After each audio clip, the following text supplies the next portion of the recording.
ये बताइए, गौशाला में आप कब से नहीं आए? आप यहाँ पर देखे हैं कि अरहर की खेती हो रही है, अरहर और चना का, तो किसका परमिशन था? मेरे को इसमें कार्रवाई चाहिए। जो अगर आपके कहीं मैनुअल या रूलिंग में हो तो आप बताए। मैं भी गौशाला चलाया हूँ। चरी बुवाई जाती है कि ये अरहर? गायों और गौशाला की राजनीति में भाजपा हुई बेनकाब। गौशाला में हो रहा है भारी भ्रष्टाचार। सो रही है राज्य की मोहन यादव सरकार। और आपको बता दें कि गायों के चरने वाली जगह पर बोई गई है फसल। इतना ही नहीं, गायों का पैसा निगल गए हुक्मरान। मामला है मध्य प्रदेश के रीवा जिले के त्योंथर विधानसभा क्षेत्र के सोनौरी गौशाला का, जहां पर गायों का जीवन दुर्दशा से कम नहीं है। आपको बता दें कि कांग्रेस के कद्दावर नेता कमांडो अरुण गौतम को लगातार शिकायत मिल रही थी कि इस गौशाला में गायों के साथ अमानवीय व्यवहार किया जा रहा है। लिहाजा कमांडो अरुण गौतम ने सोनौरी गौशाला में छापा मारने का फैसला किया। लेकिन जब वो सोनौरी गौशाला पहुंचते हैं तो देख करके दंग रह जाते हैं। अंदर से लेकर के बाहर तक हर जगह पर तालाबंदी थी। अंदर कुछ गायों को रखा गया था जिनकी हालत ठीक नहीं थी।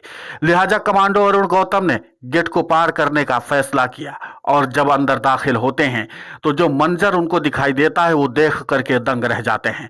कमांडो अरुण गौतम बारीकी से एक एक चीज को देखना शुरू करते हैं। लिहाजा कुछ एक गायों की तस्वीरें तो साफ दिखाई देती हैं, लेकिन उसके बाद की जो तस्वीरें आती हैं वो बेहद डराने वाली हैं। क्योंकि यहाँ पर भ्रष्टाचार इस तरीके से व्याप्त था और राज्य की मोहन यादव सरकार की जिस तरीके से कारस्तानी हो पूरी तरीके से खुलकर सामने आ जाती है। क्योंकि यहाँ पर न तो गार्ड मौजूद था और न ही कोई जिम्मेदार मौजूद थे। लिहाजा कमांडो अरुण गौतम ने जब फोन लगाना शुरू किया तो दो महिलाएं आती हैं। वो स्थिति के बारे में बताती हैं और उसके बाद गायों के खाने वाले भूसे को दिखाया जाता है। भूसा को जब कमांडो अरुण गौतम देखते हैं तो साफ पता चलता है कि भूसा दोयम दर्जे का है। यानी कि गाय सामान्य तौर पर इसको नहीं खा सकती, लेकिन अगर भूख से तड़प रही होगी, प्राण जाने की नौबत आ चुकी होगी, तो गाय इस भूसे को खा लेगी। इसके अलावा जो कना रखा गया था, यानी कि भूसे के साथ जो मिलाया जाता है, वो भी बेहद खराब क्वालिटी का था। इतना ही नहीं, गायों के लिए जो हरा चारा काटने की मशीन थी वो भी बंद पड़ी हुई थी। और मशीन को देख करके कोई सामान्य तौर पर भी इस बात का अंदाजा लगा सकता है कि मशीन काफी समय से चलाई नहीं गई थी। और मशीन चले भी क्यों, जब गायों के चरने वाले पूरे इलाके में ही बाकायदा खेतीबाड़ी की गई है। लिहाजा आला दर्जे के अधिकारियों को कमांडो अरुण गौतम फोन लगाते हैं। जो जवाब निकल कर सामने आता है वो यही था कि हम इस पर कार्रवाई सुनिश्चित करेंगे। लेकिन कार्रवाई सुनिश्चित होगी तो होगी कैसे, क्योंकि इस सारे भ्रष्टाचार में इन अधिकारियों की मिली भगत न हो, ऐसा तो हो ही नहीं सकता। क्योंकि इन अधिकारियों की मिली भगत के नाते से गौशाला की ये दुर्दशा हो रखी थी। आपको बता दें कि ये तस्वीरें बताने के लिए काफी हैं कि गौशाला देखे कितना ज्यादा भव्य दिव्य बनाया गया है।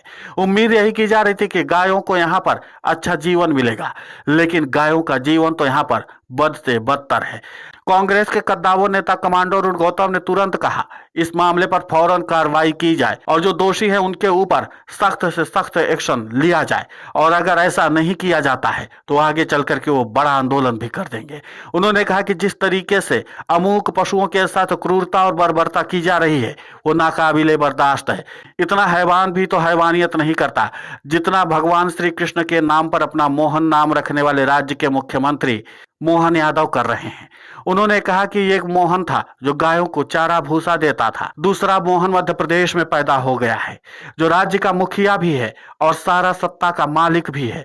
बावजूद इसके गायों का चारा उसी के राज में चोरी हो रहा है। गायों के चरने वाली जमीन पर सीधे तौर पर फसल उगाई जा रही है, यानी कि गायों का निवाला मोहन के राज में ही छीना जा रहा है। इस कलयुगी मोहन पर कमांडो अरुण गौतम ने जमकर अपनी भड़ास भी निकाली और उन्होंने कड़े शब्दों में आलोचना करते हुए कहा अगर राज्य के मुख्यमंत्री मोहन यादव नहीं जागे तो फिर इसके बाद कांग्रेस व्यापक तौर पर आंदोलन चलाएगी और गौशाला में जिस तरीके से भ्रष्टाचार है उसको बेनकाब करेगी। फिलहाल इस पूरे मामले को लेकर के आपकी प्रतिक्रिया बहुत महत्वपूर्ण होती है। आप हमें कमेंट करके जरूर बताएं। साथ ही हमारे चैनल को सब्सक्राइब करें, खबर को ज्यादा से ज्यादा शेयर करें।